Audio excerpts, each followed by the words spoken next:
That ticket is fraudulent. You are not permitted on this flight, sir. What? I assure you, there is no mistake. I own this company.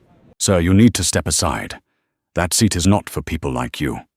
The words cut through Gate 47 at Denver International like a door slamming in a church. For one sharp second, the whole morning seemed to stop.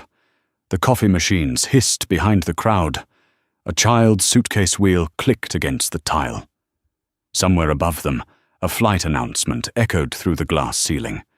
But Marcus Bennett didn't move.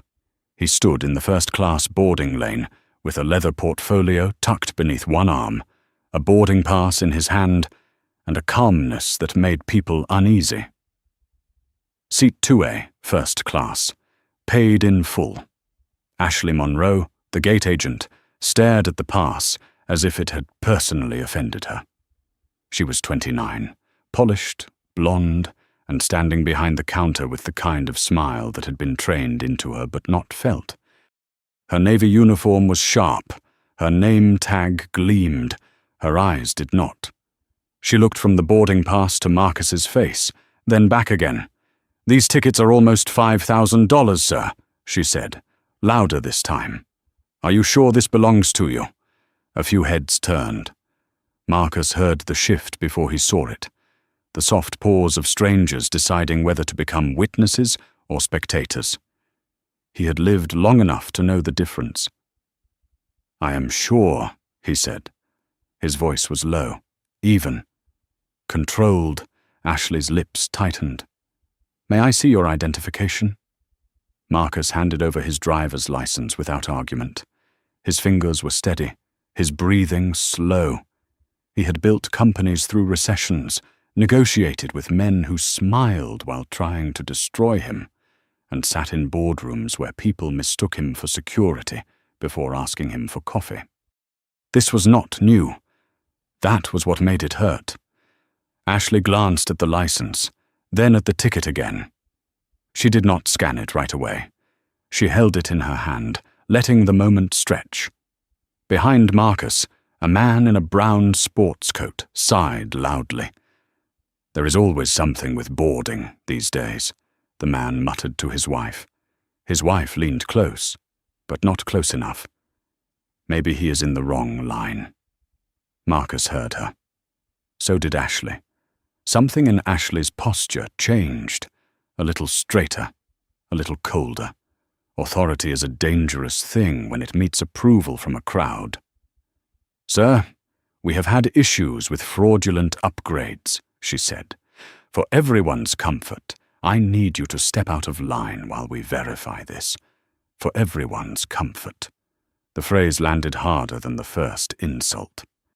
Marcus looked past her, toward the jet bridge. Flight 817 to Los Angeles was boarding in less than 30 minutes. He had a seat by the window, a quiet hour planned, and a folder full of documents no one at that gate knew existed.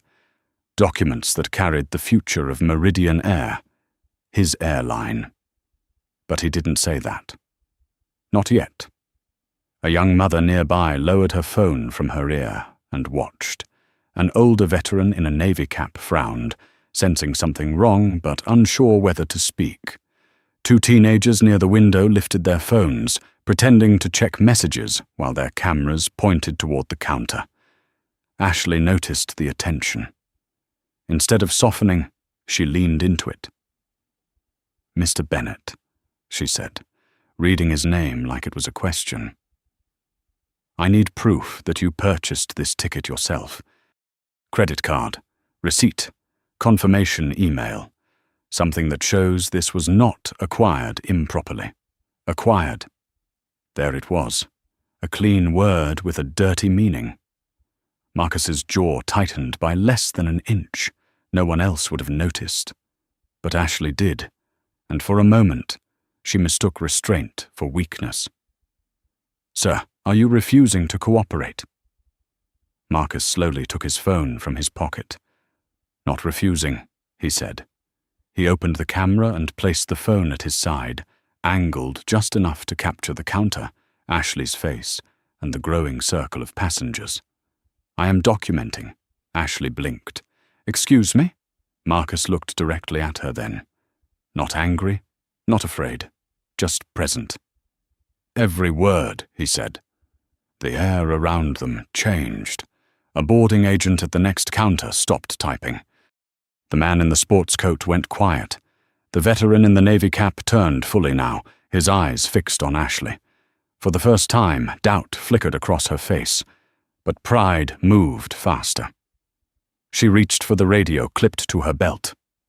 "Supervisor to Gate 47, she said, her voice tight. "We have a suspicious first-class passenger refusing standard verification." Marcus stood still under the bright terminal lights.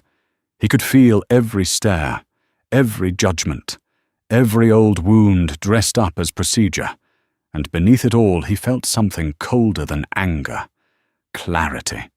Because this was no longer about one seat, it was about who gets believed, who gets questioned, who must prove they belong in places they already paid to enter. Marcus glanced at the boarding pass in Ashley's hand. Then at the company logo glowing above the gate. Meridian Air. His company. His name was not on the sign. Not yet. But before this morning ended, everyone at Gate 47 would learn exactly who they had chosen to humiliate. The radio crackled in Ashley Monroe's hand, sharp and dry, like a match being struck.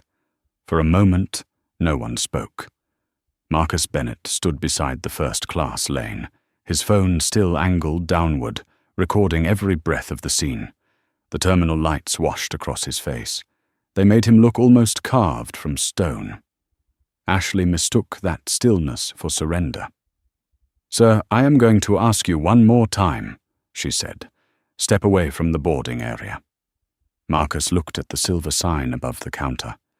"Priority boarding. Meridian Air. Flight 817. Denver to Los Angeles." Then he looked back at her. "I am already away from the lane," he said. "I am standing where you told me to stand." His answer was calm. Too calm. A woman in a red travel coat near the coffee stand whispered to her husband, "He has been polite the whole time." Her husband glanced around before answering. "Quiet now, Ruth. We do not know the whole story." That was how these things survived. Not through shouting, through silence, through people who saw enough to feel troubled, but not enough to act. Ashley heard the woman and flushed. Her fingers tightened around the radio. Linda Carter appeared less than a minute later, walking fast from the service hallway. She was 42, with dark brown hair pulled into a tight bun, and the hard eyes of someone who had spent years confusing control with competence. Her supervisor badge bounced against her blazer. "What is going on here?" she asked. Ashley turned toward her like someone finally being rescued. "Suspicious ticket issue," Ashley said. "First-class seat, 2A. He cannot provide adequate verification, and now he is recording staff." Linda's eyes moved to Marcus, not to his boarding pass, not to the scanner, to his shoes, his blazer, his skin, his silence. Marcus saw the assessment happen. It was fast, practiced, almost invisible. But he had been trained by life to recognize it. Linda crossed her arms. "Sir, recording employees during a security concern can make this situation more complicated." Marcus tilted his head slightly. "A security concern," he repeated. Ashley jumped in before Linda could answer. "We have had fraudulent upgrades recently. He is refusing to cooperate." "That is not true," Marcus said. The words were soft, but they carried. Ashley's eyes flashed. "Excuse me. I gave you my identification. I gave you my boarding pass. I answered your questions.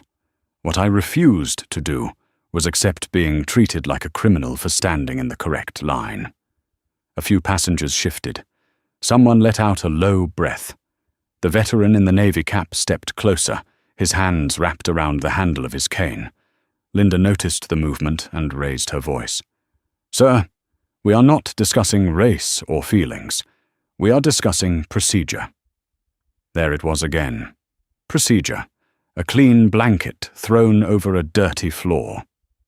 Marcus looked at Linda for a long second. He thought of his father, who had worked 30 years in a mailroom and still wore a tie to every appointment because he believed dignity had to be defended before anyone tried to take it. He thought of his mother, who used to say, "Be calm, baby." Not because they deserve your calm, because you deserve your peace. So Marcus stayed calm. "Then please follow the procedure," he said. "Scan the boarding pass." Ashley froze. It was the simplest request in the world. Scan the pass. A machine sat inches from her hand. The screen glowed, waiting. Linda looked at Ashley. Ashley looked at the pass. For the first time, her certainty cracked. Behind them, the jet bridge door opened. A crew member stepped out, glanced at the growing crowd, and slowed down. Phones were up now, not hidden anymore. Open, steady, watching. Ashley cleared her throat. "The issue is not just the pass." Marcus gave a small nod. "Of course it is not." The words landed quietly, but everyone heard the meaning. Linda stepped closer to him. "Mr. Bennett, your tone is becoming confrontational." "No," an older woman said from behind the rope. The entire gate turned. It was Ruth, the woman in the red coat. Her face trembled, but her voice did not. "He is not being confrontational. He asked you to scan his ticket." Her husband stared at her in shock. Ruth did not look away. Ashley's cheeks burned red. Linda's jaw tightened. Marcus turned slightly toward Ruth, just enough to acknowledge her. Not with a smile. Not yet. But with gratitude in his eyes. That small act of courage changed the air. Now the crowd was no longer only watching Marcus. They were watching the staff. Linda felt it. Ashley felt it. The balance had shifted by a few inches, and frightened authority often becomes louder. Linda lifted her radio. "Airport security to Gate 47, she said. "Passenger refusing verification and creating a disturbance." Marcus's phone buzzed in his hand. He glanced down. A message from his chief legal officer filled the screen. "Board is aware. Standing by." Marcus typed with one thumb. Not yet. Then he placed the phone back at his side. Ashley saw the movement. "Who are you texting?" she snapped. Marcus looked up. Someone who understands procedure. Officer Brian Coleman arrived with one hand resting near his radio, and the other holding a small notepad he had not yet opened. He did not run. He did not need to. The uniform did the running for him. People stepped back before he reached the counter. Conversations broke apart. Rolling bags stopped. Even the coffee machine seemed quieter beneath the sudden weight of authority. Ashley straightened as soon as she saw him. Linda exhaled through her nose, relieved. Marcus noticed both reactions. That was what power did. It made some people feel safe. It made others prepare to be blamed. Officer Coleman looked first at Linda, not Marcus. "What do we have?" Linda spoke quickly. "Passenger in first-class line. Ticket verification issue. Refusing to cooperate. Recording staff. Becoming disruptive." Marcus watched her build the story brick by brick. Not with facts. With labels. Passenger. Issue. Refusing. Disruptive. Each word was clean enough for a report and sharp enough to wound. Officer Coleman turned to Marcus. "Sir, may I see your boarding pass and identification?" Marcus handed them over. No hesitation. No sudden move. He knew how quickly calm could be misread when wrapped in black skin. He knew every movement had to be slower than natural, softer than fair, smaller than a free man should have to make it. Coleman checked the license. Then the boarding pass. His eyes paused. "This says seat 2A. "Yes," Marcus said. "First class." "Yes." Coleman looked at Ashley. "Did the pass scan?" Ashley's mouth opened, then closed. "We have not completed verification yet," she said. The officer's brow tightened just a little. "You have not scanned it." The question landed harder than Ashley expected. Linda stepped in. "Officer, the concern is broader than the scan. There are behavioral indicators." Marcus almost smiled. Almost. Behavioral indicators. He had stood still, spoken softly, offered his identification, asked them to scan his ticket. If that was suspicious behavior, then suspicion had nothing to do with behavior. Officer Coleman turned back to Marcus. "Sir, are you willing to let them scan the boarding pass?" Marcus looked at him for one steady beat. "I have asked them to scan it twice." The crowd shifted again. A low murmur moved through Gate 47. Ruth, still gripping her red coat at the collar, whispered to her husband, "There. You heard that." Her husband did not tell her to be quiet this time. Ashley snatched the boarding pass from Coleman's hand. "Fine," she said. The word came out too sharp. She turned toward the scanner. The small machine waited beside the keyboard, innocent and bright. For the first time since the confrontation began, the problem had become mechanical. Either the pass worked or it did not. Ashley slid it under the red light. Beep. The sound cut through the gate. Green, valid. Seat 2A, first class. Marcus Bennett. For a breath, no one moved. Then someone behind the rope said, "Well, there it is." Ashley stared at the screen, as if the machine had betrayed her. Linda leaned closer, her eyes darting across the display. Officer Coleman looked from the screen to Marcus, and something changed in his face. Not apology yet. But awareness, the first uncomfortable crack in the official story. Marcus held out his hand. "May I have my boarding pass back?" Ashley did not move. Linda cleared her throat. The scan does not resolve the entire concern. The veteran in the navy cap finally spoke. "What concern?" His voice was rough, worn by age and cigarettes and weather, but it carried the kind of moral clarity that does not need volume. He has a valid ticket. You checked it. What else do you want from him? Linda's eyes snapped toward him. "Sir, please allow staff to handle this." The veteran took one step forward with his cane. "I spent 30 years wearing a uniform, ma'am. I know what authority looks like. I also know what hiding behind it looks like." The gate went silent. Marcus turned his head slightly. His expression did not change, but something in his chest loosened. Not because he needed saving. Because truth sounds different when someone else is brave enough to say it. Ashley's face hardened. "This is exactly why we need to control the situation," she said. "Other passengers are now interfering." "No," Ruth said. Her husband gently touched her arm, but she kept speaking. "We are witnessing." The word hung there. Witnessing. Not interfering. Not making trouble. Witnessing. Officer Coleman looked uncomfortable now. His notepad remained blank. He had arrived ready to manage a disruptive passenger. Instead, he was standing in front of a valid ticket, a silent man, and 2 airline employees whose story was beginning to fall apart. Marcus's phone buzzed again. He glanced down. Another message. "Legal has preserved live streams. Communications team monitoring. Regional Manager Richard Hale is inbound." Marcus's thumb moved across the screen. "Let him come." Then he locked the phone. Ashley noticed the name on the notification before the screen went dark. Her eyes narrowed. "Who exactly are you, Mr. Bennett?"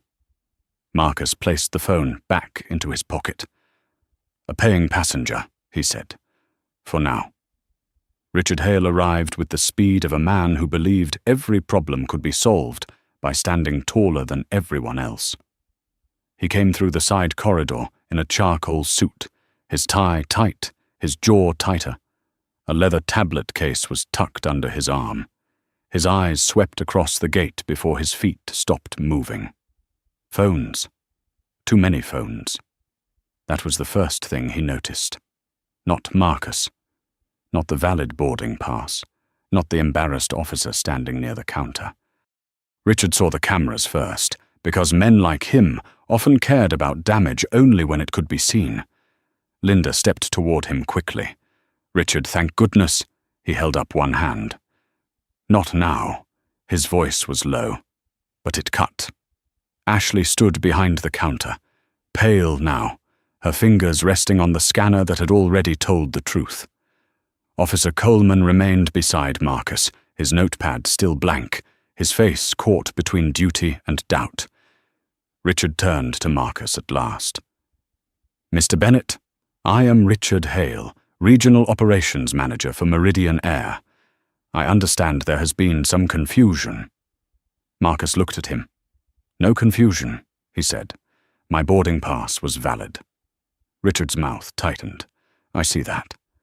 But sometimes, situations involve more than a ticket.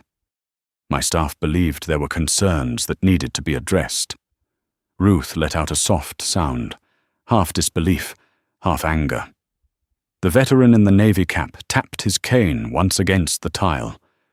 Richard heard it. He did not look at them. He was already choosing the company line. Marcus watched him do it. That was the part that disappointed him most. Not Ashley's suspicion. Not Linda's coldness. Not even the crowd's silence. He had spent years in executive rooms trying to teach people that leadership was not protecting the institution from embarrassment. It was protecting people from harm. Richard had failed that test before he knew he was taking it. Marcus took one slow breath. What concern remains, Mr. Hale? Richard glanced at Ashley, then Linda. Neither one answered. The terminal seemed to lean in. Richard adjusted his cuff.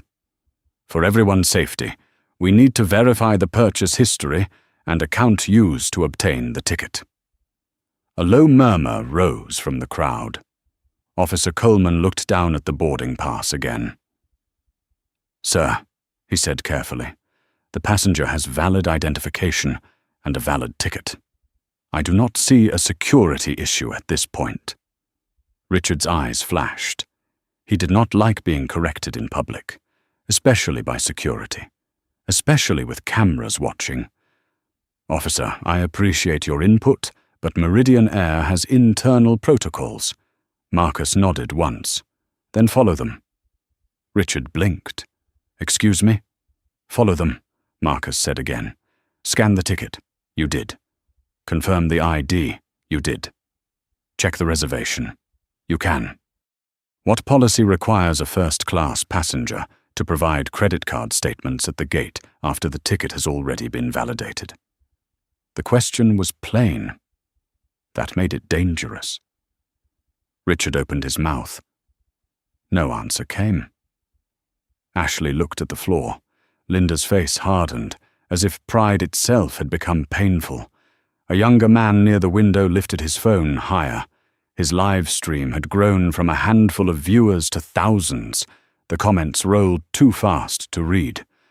But one phrase kept appearing. Ask for the policy. Ask for the policy. Marcus saw the screen from the corner of his eye. He did not smile. He felt no pleasure in this. There was nothing joyful about forcing people to prove they had the right to dignity. Richard lowered his voice. Mr. Bennett, I think it would be best if we stepped into the office and handled this privately. Marcus looked toward the small glass door behind the counter. The staff office. No cameras. No witnesses. No public accountability. Then he looked back at the crowd. You made it public, he said. We will finish it public. The words struck the gate like a gavel. Ashley swallowed. Linda shifted her weight. Richard's face went still. Sir, I am trying to de-escalate. No, Marcus said. You are trying to hide the escalation after your employees created it. The veteran's cane tapped again. This time, no one told him to stop. Richard's phone buzzed. He glanced down, and the color drained from his face by a shade. Another call came in immediately after the first. Then another. Corporate communications. Legal affairs. Executive office. His thumb hovered over the screen. Marcus watched him read the names. At last, Richard looked up. "Who are you?" The same question Ashley had asked, but now it sounded different. Less accusing, more afraid. Marcus slowly opened his leather portfolio. The zipper sounded loud in the silence. He removed a single black folder and held it out. Richard did not take it right away. His hand hesitated. He already knew the shape of his mistake. He just did not know the size of it yet. Marcus's voice stayed quiet. "Before you ask me for another receipt, Mr. Hale, I suggest you read the first page." Richard Hale took the folder like it might burn his hand. The black cover was plain. No gold letters, no loud logo. Just a small white label in the corner. Meridian Air Executive Review. His eyes moved to Marcus, then back to the folder. Around them, Gate 47 held its breath. Wheels stopped rolling. Phones stayed raised. Even the overhead announcements seemed to fade behind the pulse of the moment. Richard opened the folder. The first page was a corporate authorization memo. His eyes dropped to the signature line. Marcus A. Bennett, Chairman and Chief Executive Officer. For one long second, Richard did not breathe. Ashley saw his face change first. The color slipped from his cheeks. His shoulders lowered by a fraction. The practiced authority he had carried into the gate began to crack in full view of everyone. Linda leaned toward him. "Richard, what is it?" He did not answer. He turned the next page. Confidential Passenger Experience Audit. Flight 817, Denver to Los Angeles, Seat 2A. Purpose: Anonymous service evaluation ordered by the Executive Office. Richard's thumb froze on the paper. Now he understood. Marcus had not been hiding because he was afraid. He had been watching, not as a customer trying to avoid trouble, as the man responsible for the company's soul. Ashley took a step back from the counter. "No," she whispered. It was so quiet, only Linda heard it. But Linda's face changed too. She looked from Richard to Marcus, then to the cameras, then to the glowing Meridian Air sign above them, bright and unforgiving. Officer Coleman straightened. "Sir," he said to Marcus, his tone different now. More careful, more human. "Are you saying you are with Meridian Air Executive Leadership?" Marcus did not raise his voice. "I am saying I own the company that trained these employees to serve the public, and today I came to see whether our training was working." The words did not explode.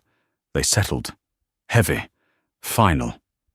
A ripple moved through the crowd. "Oh, my Lord," Ruth said under her breath. The veteran in the navy cap removed his glasses and wiped them slowly, though they were not dirty. Ashley gripped the counter with both hands. "Mr. Bennett," she started. "Sir, I did not know that you were—" Marcus turned his eyes to her. "That is exactly the problem." She stopped. The silence after that sentence felt larger than the gate itself. Marcus stepped half a pace closer, still holding the torn edge of his patience together with discipline. "You should not need to know who I am to treat me with dignity." No one moved. A child near the window asked his mother what was happening. She pulled him close and whispered, "He is teaching them something important." Richard closed the folder, but his hands trembled.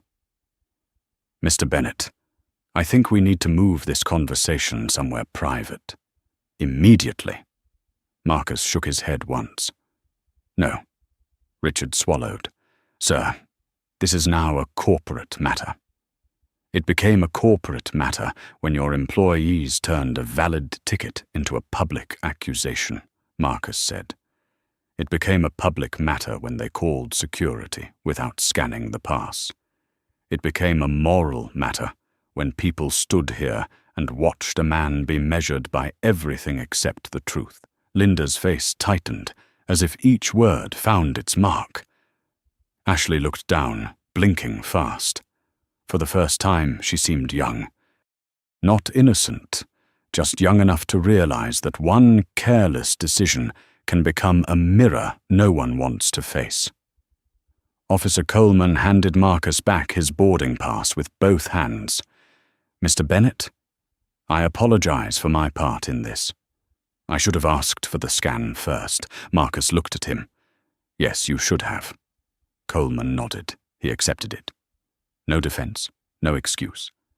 And in that small act, Marcus saw the beginning of what accountability could look like when pride stepped aside. Then Marcus turned to the crowd. "Many of you recorded what happened. Keep those videos. Do not edit them. Do not twist them. Just keep the truth intact." The younger man by the window lowered his phone slightly. "Sir," he said, "my live stream is still running. People are asking what happens now." Marcus looked toward him. "Now we find out whether a company can be honest about its failure." Richard's phone rang again. This time, the screen showed Executive Board Emergency Line. He stared at it like it was a verdict. Marcus nodded toward the phone. "Answer it." Richard did. He pressed the phone to his ear, but the voice on the other end was loud enough for Ashley and Linda to hear. "Richard, this is Patricia Wells. Is Marcus Bennett standing in front of you?" Richard's throat worked. "Yes, ma'am. And did your team detain him after his boarding pass scanned valid?" Richard closed his eyes. "Yes, ma'am." Ashley covered her mouth. Linda looked away. Marcus stood beneath the white airport lights, calm as stone, wounded as any man would be, but unbroken, because power had finally entered the room. Not loud, not cruel, not revengeful. Power with memory, power with purpose, power that had been underestimated for the last time. Richard Hale did not speak for several seconds after the call ended. He simply held the phone at his side, staring at the floor as if the polished airport tile might open and give him somewhere to disappear. Around him, Gate 47 had become something different. Not a waiting area. Not a boarding zone.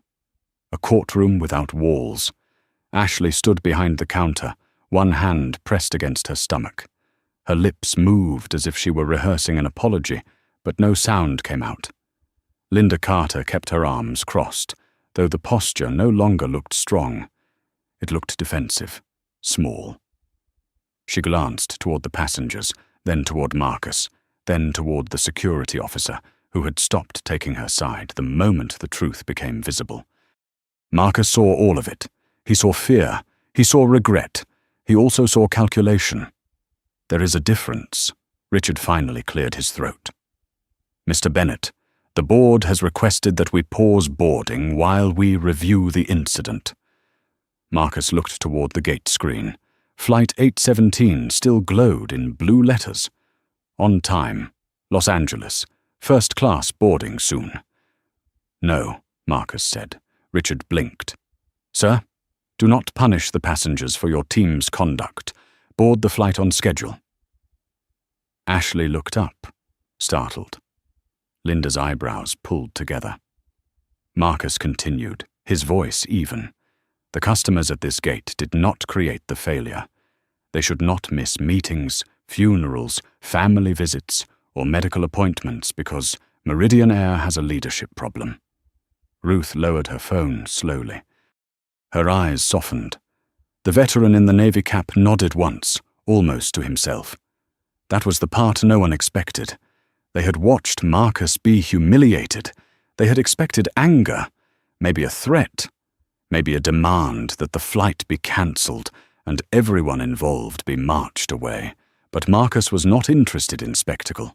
He was interested in repair, and repair, real repair, always begins with refusing to pass pain down to people who did not cause it.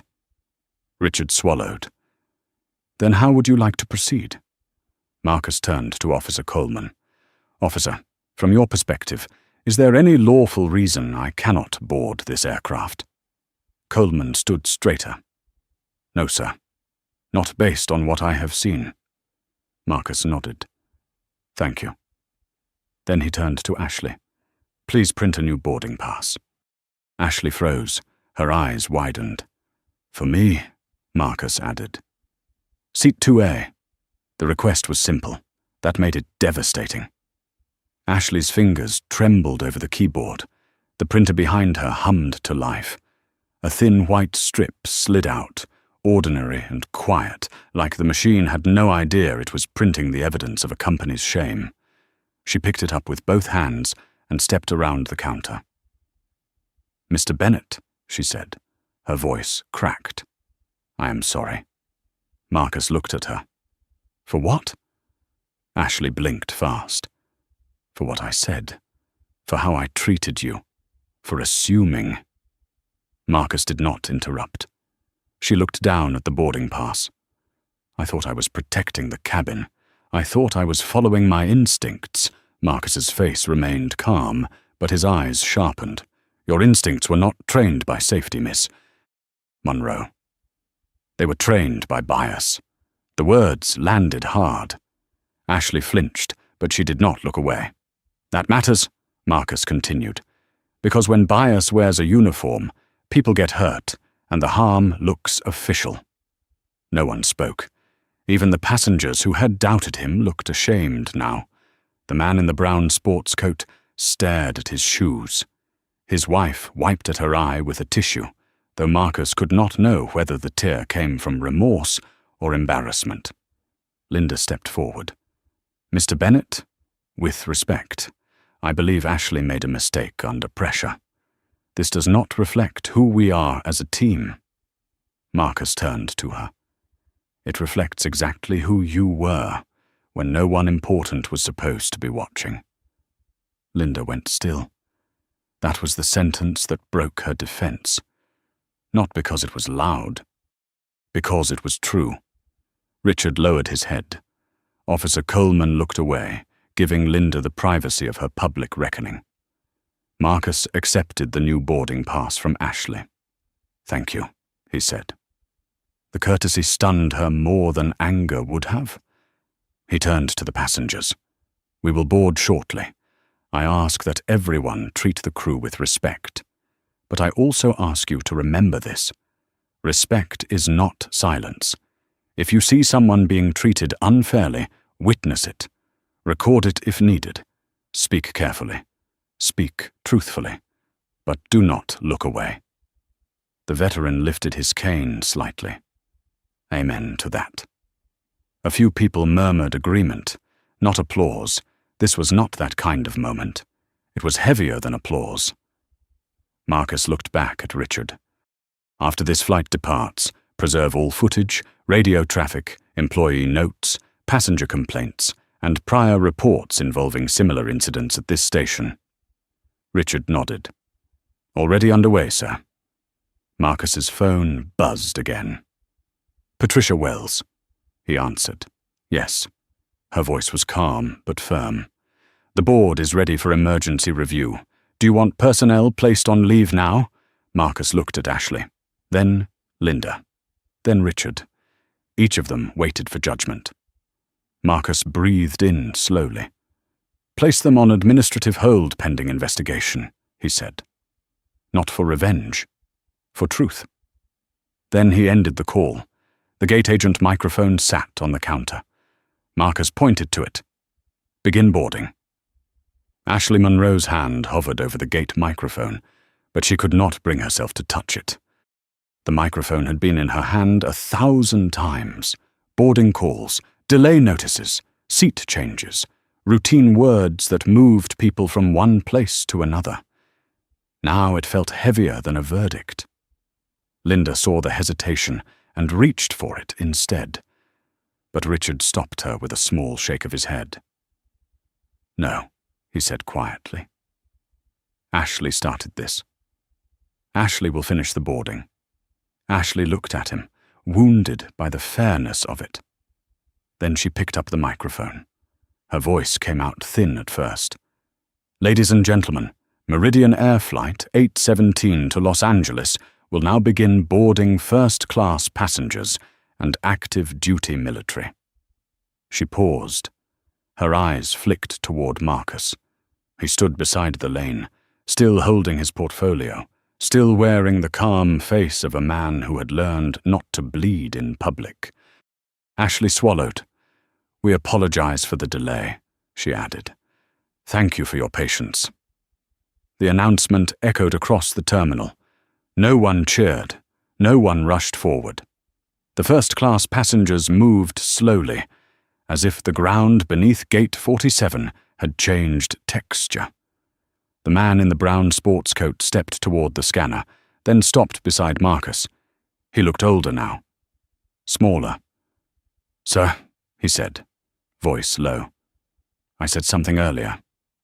I should not have." Marcus turned to him. The man's wife gripped her purse with both hands. "I made an assumption," the man continued. "I am sorry." Marcus studied him for a second. "An apology does not erase harm," he said. "But it can begin repair if it changes what you do next." The man nodded, embarrassed but listening. It was not forgiveness yet.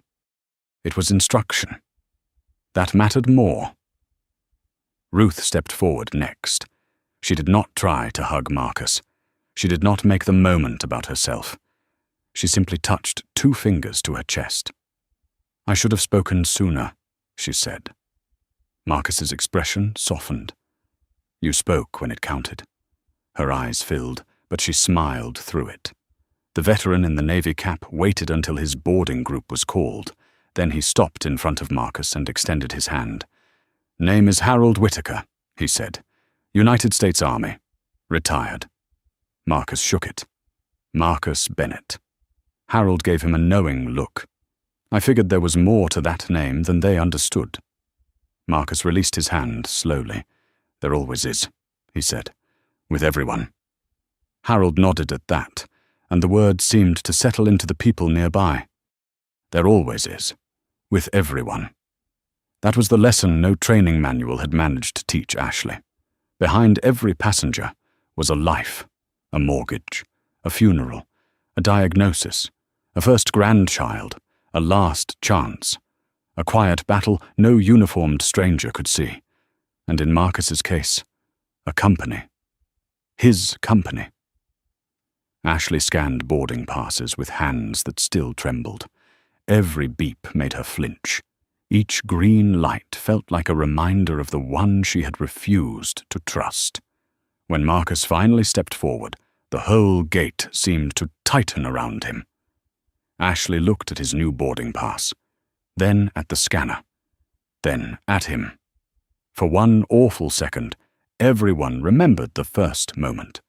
The accusation, the raised voice, the words that had started it all. That seat is not for people like you. Ashley placed the pass under the light. Beep. Green. She handed it back with both hands. "Have a safe flight, Mr. Bennett." Marcus accepted it. "Thank you, Miss Monroe." The courtesy cut deeper than anger. He walked down the jet bridge alone. Not hurried. Not triumphant. Each step echoed against the metal walls, steady and controlled. Behind him, the gate sounds returned. But softer now. Zippers, footsteps, boarding alerts, human noise after a moral earthquake. Inside the aircraft, the first-class cabin was bright and quiet. The flight attendant at the door, a young man named Daniel Price, looked up from his tablet. "Good morning, Mr. Bennett," he said. "Welcome aboard." His voice was professional, but his eyes showed he already knew something had happened. Marcus nodded. "Good morning." Daniel glanced past him toward the jet bridge, then lowered his voice. "Sir, if you need a moment before departure, I can bring water. Or just give you space." That simple offer almost undid him. Not because it was grand, Because it was humane. Marcus felt the fatigue then, heavy behind his ribs, the kind of tired that does not come from standing, but from being questioned in places where others are welcomed. Water would be appreciated, he said. Daniel nodded. Of course. Marcus reached seat 2A and sat down by the window. The leather seat gave beneath him. Outside, the Denver morning spread pale gold across the runway. His phone buzzed again. Patricia Wells, board on standby. Media inquiries increasing. Do you want a statement drafted? Marcus looked through the small oval window at the ground crew guiding another aircraft into position. He thought of Ashley's face, Linda's defense, Richard's fear, Officer Coleman's apology, Ruth's courage, Harold's cane tapping against the tile. Then he typed back. Yes. But not about me. About the culture that made this possible. He set the phone down.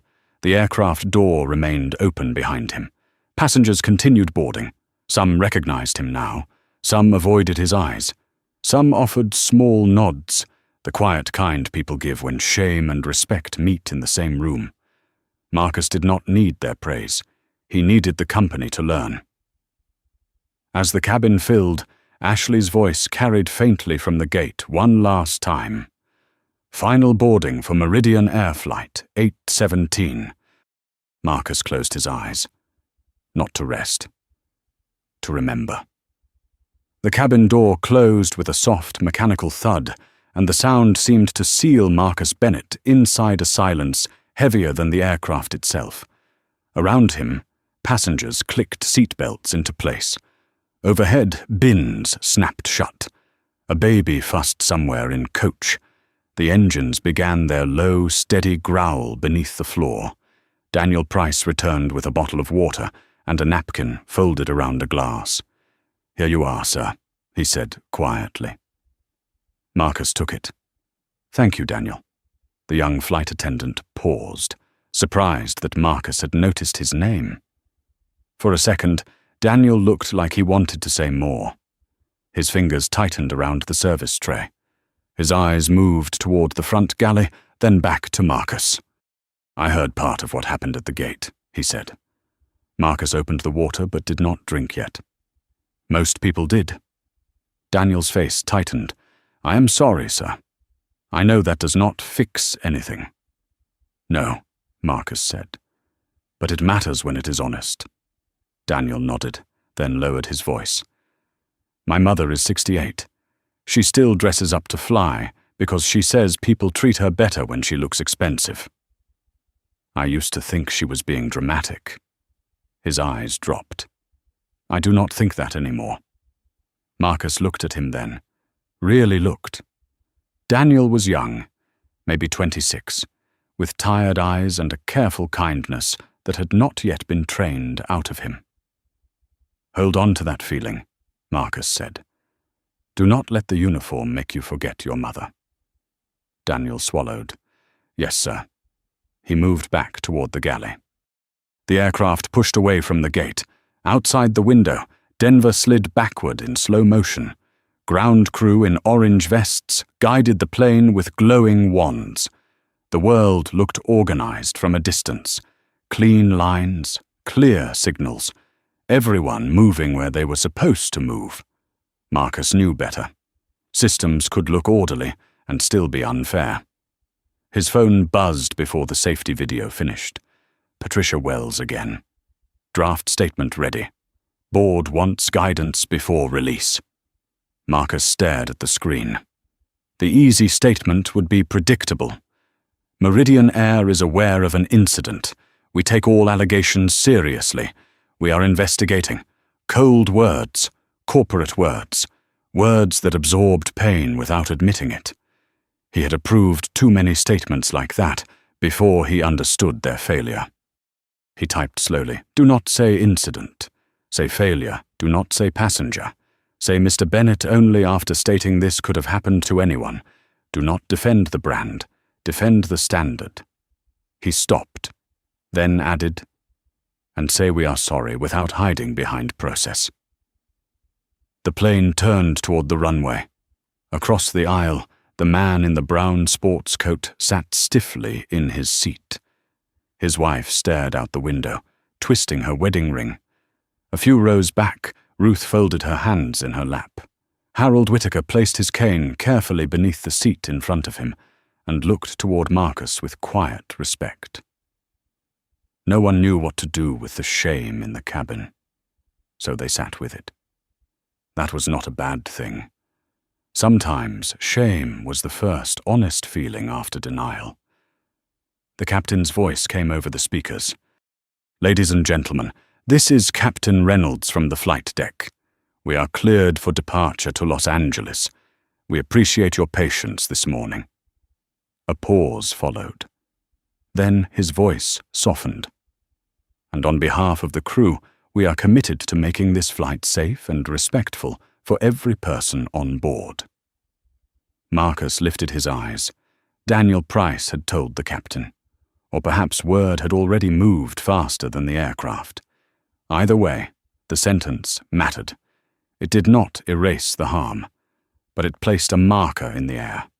Every person, not premium passengers, not important passengers. Every person. The engines rose, the aircraft gathered speed.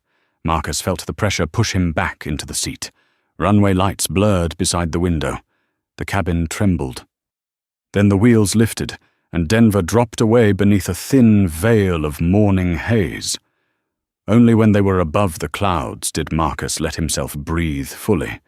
He closed his eyes, and for a moment he was not a CEO, not a headline, not a man forced to prove he belonged in a space he owned. He was 8 years old again, standing beside his father at a bus station in Atlanta. His father wore his postal uniform, pressed clean, shoes polished. A clerk had spoken past him to a white man behind him, as if he were invisible. Little Marcus had looked up and asked, "Daddy, why did she do that?" His father had squeezed his hand. "Because some folks have bad eyes, son. Can they get better?" His father had looked down at him and smiled sadly. "Only if someone makes them see." Marcus opened his eyes. The clouds outside were bright now, almost painfully white. His phone buzzed again. Statement approved. Releasing in 3 minutes. Emergency review begins upon landing. Marcus set the phone on the armrest. The flight attendant call lights chimed softly. The beverage cart rattled in the galley.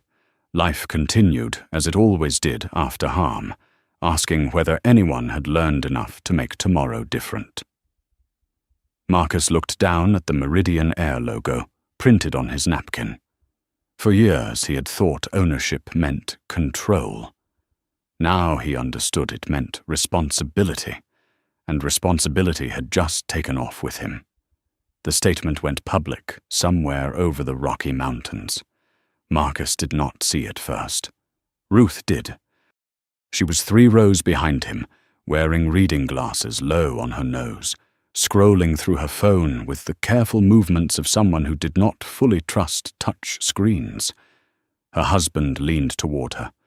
"What does it say?" Ruth read it once in silence. Then again. Her mouth softened. "It says Meridian Air failed one of its passengers this morning," she whispered. "It says they are sorry. Not for confusion. Not for inconvenience. For failure." Her husband lowered his eyes. That word traveled through the cabin faster than any service cart. Failure. People found the statement on their phones. The young man who had live-streamed the scene posted it to his feed. Harold Whittaker read it twice, then folded his hands over his cane. Across the aisle, the man in the brown sports coat stared at the words until his screen went dim. In seat 2A, Marcus heard the quiet shift around him. Not chatter. Recognition. The kind that comes when a room begins to understand that what happened was not a misunderstanding. It was a pattern that had found the wrong man, and, finally, met consequence. Daniel Price approached with the beverage cart, Moving slower than usual, he stopped beside Marcus. "Sir," he said softly, "the company statement is out." Marcus nodded. "Have you read it?" "Yes, sir." "What did you think?" Daniel looked down at the cart handle. His knuckles were pale. "I think a lot of people are going to be scared." Marcus turned toward him. "Good. But fear is only useful if it turns into honesty." Daniel absorbed that. Behind him, another flight attendant, a woman in her 50s named Carol, stood near the galley with a coffee pot in her hand. She had been with Meridian for 27 years. She had seen every version of passenger conflict. She had also heard every excuse. After Daniel moved on, Carol came forward. "Mr. Bennett." Marcus looked up. "I have worked this job longer than he has been alive," she said, nodding toward Daniel. "I have seen good crews and bad ones, mostly tired people trying to get through the day." Her voice was steady, but her eyes were wet. "But I have also seen passengers get judged before they open their mouths. I have seen it. Sometimes I spoke up. Sometimes I did not." She took a breath. "I am sorry for the times I did not." Marcus let the words sit. That was the thing about confession. It needed space, or it became performance. Finally, he said, "Then start speaking now." Carol nodded. "I will." No grand speech, no dramatic music, just a promise made at 30,000 feet by a woman old enough to know that silence can become habit if nobody breaks it. The aircraft continued west. Below them, mountains folded into desert. Inside the cabin, something else unfolded. Passengers who had stayed quiet at the gate began replaying the scene in their own minds, where they had stood, what they had thought, what they had almost said. The man in the brown sports coat finally turned to his wife. "I thought he was making trouble," he whispered. His wife looked at him, tired and sad. "No, you hoped he was, because that would have made it easier." He flinched as if she had slapped him. She did not soften it.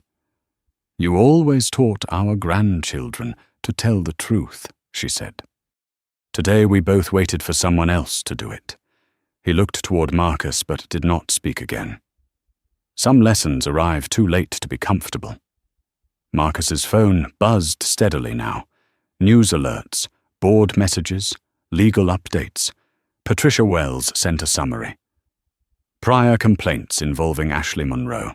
17 in 18 months. 11 involved passengers of color. 4 escalated to supervisors. None resulted in formal discipline. Marcus stared at the numbers. 17, 11, 4, none. Each number was a person. Someone's grandmother. Someone's son. Someone going home after surgery. Someone flying to bury a brother. Someone who had left the airport feeling smaller and never knew the company had filed their pain under minor service concern. Marcus felt the anger rise again. This time it was not cold. It was grief with teeth. He typed back. Pull every complaint from the last 5 years involving gate profiling, seat challenges, selective verification, and removal threats. Independent review, outside counsel, full report to employees, and public summary to customers. Patricia replied almost immediately. That will be expensive. Marcus did not hesitate. So was our silence. He set the phone down. The cabin lights dimmed slightly as the plane leveled into cruise. Outside, sunlight spilled across the wing in clean white fire. Marcus looked at the Meridian logo again. He had once loved that symbol. It had meant possibility, a company rebuilt from debt into dignity, roots restored, jobs saved, communities connected. But a brand is not what leaders say in annual reports. A brand is what happens when a tired employee meets a vulnerable stranger and no one important is watching. That was the truth, and Marcus knew now that he had not been watching closely enough. The captain's voice came on again near the end of the hour. "Ladies and gentlemen, we have begun our initial descent into Los Angeles." Seatbelts clicked, windows opened, phones came alive. And in seat 2A, Marcus Bennett fastened his belt, straightened his jacket, and prepared to land not as a wronged passenger, but as a leader stepping into the hardest meeting of his life. The wheels touched down at Los Angeles International with a hard, clean thump, and the cabin rocked forward as if the whole aircraft had been holding its breath. Marcus Bennett opened his eyes. Outside the window, palm trees blurred beyond the runway fence. Sunlight flashed across service trucks, terminal glass, and the silver wings of waiting planes. Los Angeles looked calm from the air, but Marcus knew the storm had landed before he did. Phones came alive all around him, a chime here, a buzz there, then another. Passengers read headlines in silence. Meridian Air CEO stopped at own gate after valid first-class ticket questioned. Company announces independent review. Viral video sparks national debate over passenger dignity. No one said his name out loud at first. Then Ruth did. She leaned across the aisle as passengers stood and reached for their bags. "Mr. Bennett." Marcus turned. Her red coat was folded over one arm now.